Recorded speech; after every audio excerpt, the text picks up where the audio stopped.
En esta quinta presentación comenzamos el análisis sobre la práctica de promediar presiones capilares. Los objetivos de esta quinta charla apuntan a analizar con algún detalle la posibilidad de obtener promedios de curvas de presión capilar, con especial atención al significado y empleo inadecuado del concepto de medio homogéneo equivalente. Además, vamos a profundizar el análisis de la diferencia entre curvas de distribución de fluidos y curvas de presión capilar. Por lo extenso del tema, en la próxima presentación vamos a repasar los conceptos principales de esta primera charla y vamos a agregar comentarios de utilidad para la caracterización de reservorios. En sistemas altamente complejos y con limitada información, es normal que se realicen cálculos basados en valores medios de las variables del sistema. El método suele dar respuestas adecuadas cuando se trabaja con propiedades aditivas, tales como la porosidad o la saturación promedio de un bloque heterogéneo. Lo que vamos a analizar con algún detalle es si resulta válido usar esta metodología con las presiones capilares. La función J de Leverett nace más como una herramienta de sistematización y control de presiones capilares que como procedimiento para obtener promedios. Sin embargo, la práctica habitual ha hecho que la función J se asocie casi exclusivamente con los promedios de presiones capilares y es en ese ámbito en el que la vamos a emplear en esta presentación. Todo parte de la ecuación que vincula las presiones capilares con unas pocas variables de los sistemas porosos muy simplificados, en especial los sistemas porales representados por capilares cilíndricos.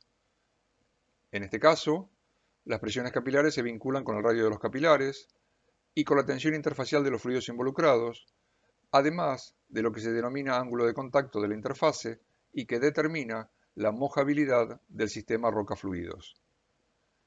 Leverett, partiendo de esta sencilla expresión, intentó una generalización de las presiones capilares, manteniendo los términos de la ecuación y agrupándolos de modo de obtener una función que fuera independiente del juego de fluidos y de la geometría poral.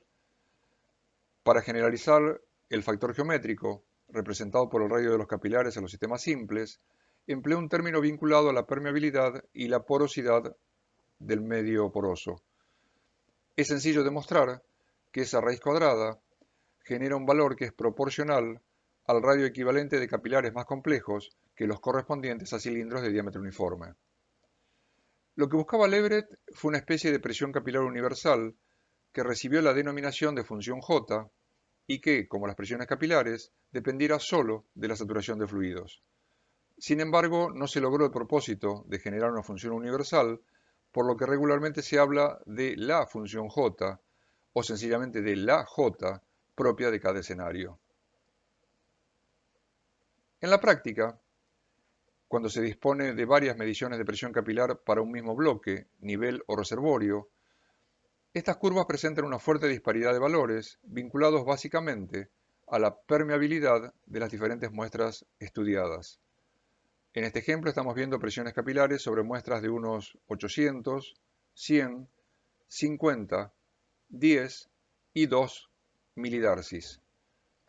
Cuando esas curvas se presentan en un mismo gráfico, regularmente se observa, como en el caso presente, un abanico de valores que dificulta la obtención de algún tipo de promedio representativo. Pero, si previamente se normalizan las curvas mediante, por ejemplo, la aplicación de la propuesta de Leverett, lo que se obtiene es un manojo de curvas que se aglutinan alrededor de una tendencia global. Cuando se promedian las curvas así presentadas, se obtiene justamente lo que se denomina la función J del conjunto. En base a lo ya explicado, podemos resumir la secuencia de generación y empleo de la función J de la siguiente forma. Para la generación de esta función, se miden las curvas de presión capilar, típicamente con fluidos de laboratorio, empleando muestras que cubran todo el espectro de permeabilidades de la zona que estamos caracterizando. Sobre estas curvas se aplica la transformación propuesta por Leverett y se calcula la J promedio.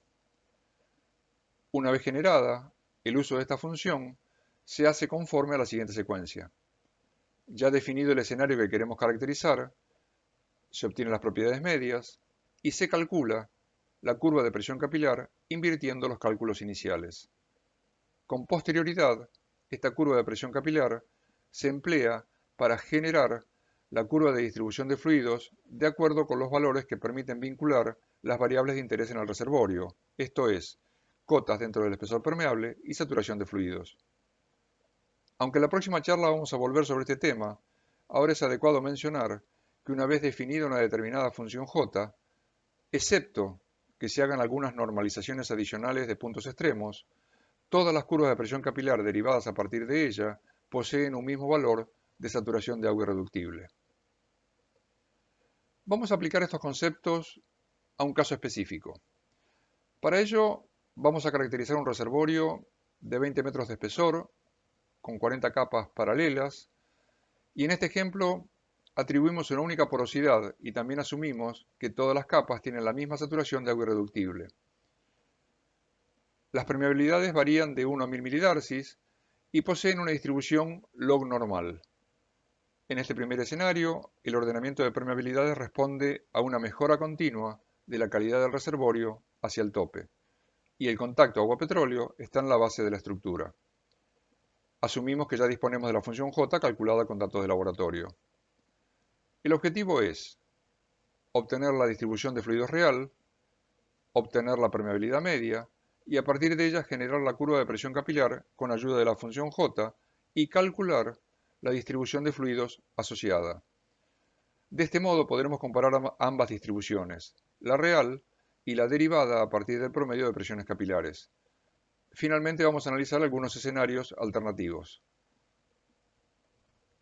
Este sería el esquema simplificado de la estructura, donde se puede apreciar que los 20 metros de espesor mineralizado están divididos en capas de diferente espesor, siguiendo una distribución de espesores que responde a una abundancia log normal, con el nivel menos permeable a la base de la estructura, el más permeable en el tope, y el nivel de mayor espesor, correspondiente a la permeabilidad media de la distribución, en el centro de la estructura.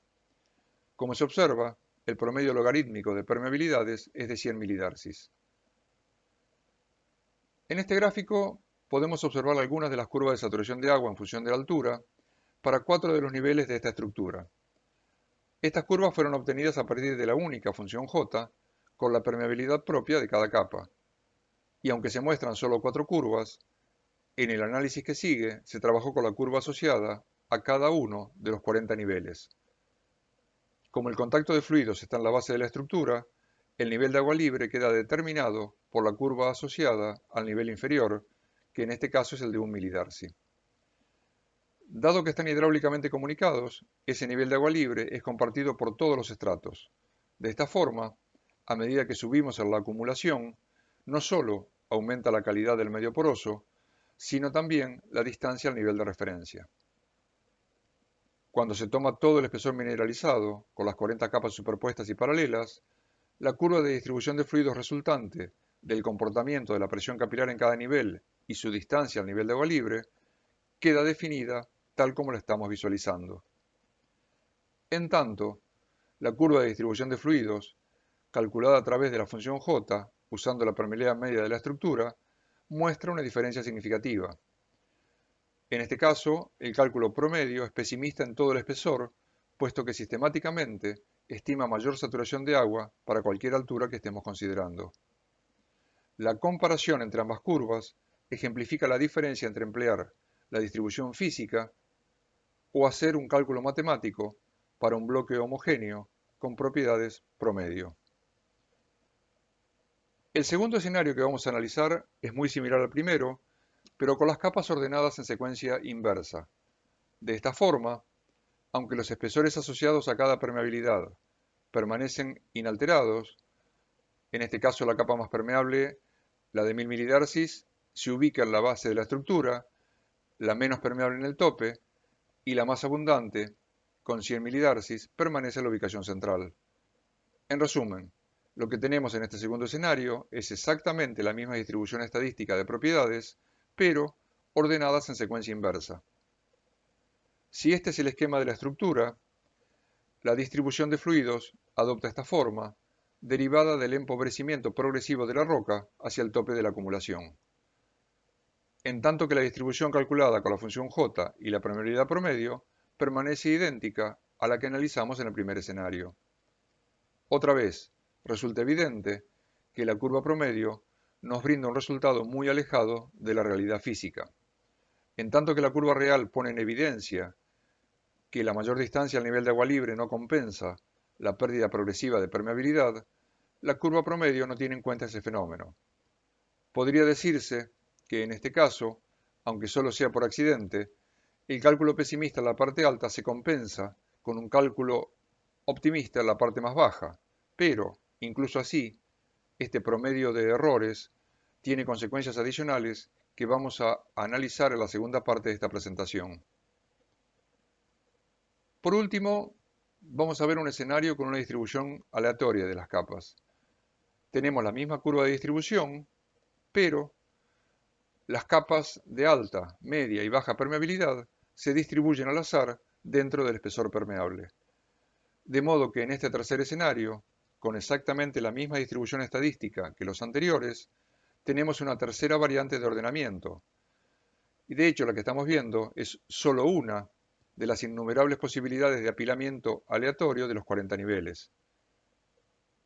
En este caso, dado este particular ordenamiento de capas, la curva de distribución de fluidos presenta cambios abruptos de tendencia, en tanto que la curva promedio sigue siendo la misma que ya hemos visto en los escenarios previos. En resumen, hemos visto un primer escenario con permeabilidades crecientes hacia el tope, un segundo escenario con una secuencia inversa de permeabilidades y un tercer escenario con un ordenamiento aleatorio de los mismos niveles, y aunque los resultados de distribución de fluidos son muy diferentes, cuando reemplazamos estos tres escenarios heterogéneos por un bloque homogéneo equivalente, el procesamiento matemático, basado en valores medios, nos proporciona exactamente la misma distribución de fluidos para los tres escenarios. En consecuencia, como conclusiones de este primer análisis podemos decir que en sistemas heterogéneos, la curva promedio de presiones capilares no representa la distribución de fluidos. Pudimos apreciar que alterando la distribución de las capas, se generan diferentes curvas de distribución de fluidos para una misma presión capilar promedio. También podemos concluir que la función J no es adecuada para caracterizar la distribución de fluidos de sistemas heterogéneos, lo que equivale a decir que para describir escenarios estáticos y también dinámicos, no alcanza con obtener promedios estadísticos. También es necesario medir y modelar la distribución de heterogeneidades. Los siguientes desarrollos incluyen un repaso y obtención de conclusiones adicionales sobre el uso de promedios de curvas de presión capilar, un análisis de los fenómenos de histéresis capilar en el reservorio, y vamos a empezar una serie destinada a entender el origen de las presiones capilares y de qué forma podemos alterarlas para mejorar la productividad de los reservorios.